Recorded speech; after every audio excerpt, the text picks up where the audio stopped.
Let's talk about some practical ways on how not to get lost in Central Park. First of all, I can look at this photo and tell you that you're looking at the south side on top and the north side on the bottom.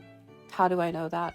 Well, it's because of the height of the buildings. The south side of Central Park is packed with skyscrapers, as it's kind of like an unofficial border for when things start to get really touristy in Manhattan. Now let's talk about this red circle on the right hand side. You might recognize this building as one of the most photographed buildings around Central Park all over social media. Just know that when you see it, you're looking at the west side of Central Park between 74th and 75th Streets. If you want to know a little bit more about this building, I can talk about that in another video. Now heading back over to our map, on the left-hand side in green, I have circled the Metropolitan Museum of Art. So if you're in Manhattan and you're at the Met, know that you're on the east side of Manhattan, and if you see it from Central Park, you're on the east side of Central Park. And when you look at the north end, which again is shown at the bottom of this photo, you'll notice that the buildings are much shorter than the buildings on the south side. That's because you're heading into Harlem and Morningside Heights, which honestly doesn't have too many tourists, but it's actually a very short walk away from Columbia University.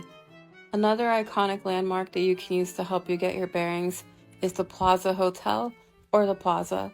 It's located on the southeast end of Central Park at 59th Street and 5th Avenue.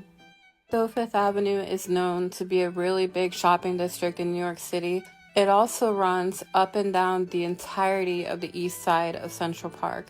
And the street that runs up and down the west side is Central Park West. And maps like this are really good to use to break it down with street names and numbers, but I do feel like it's better to see photos and videos of the area and look at landmarks to identify north, east, south, and west so you can better get your bearings. And one more way to do it is to use lampposts. There are lampposts throughout Central Park that have numbers on them. The first two numbers are the street that you're on, and then the second two numbers indicate whether you're on the east or the west side if it's odd or even. So if it's odd, you're on the west side of Central Park, and if it's even, you're on the east side. I like to think of it as E for even, E for east side, and even though I don't have a trick for the west side, as long as you know one end, you're pretty good to go. Some of them are more straightforward, like this one in green. Some of them not so much, like the one in the plaque, but it's still there. You just have to do a little bit more looking. I really hope this video helped you guys out.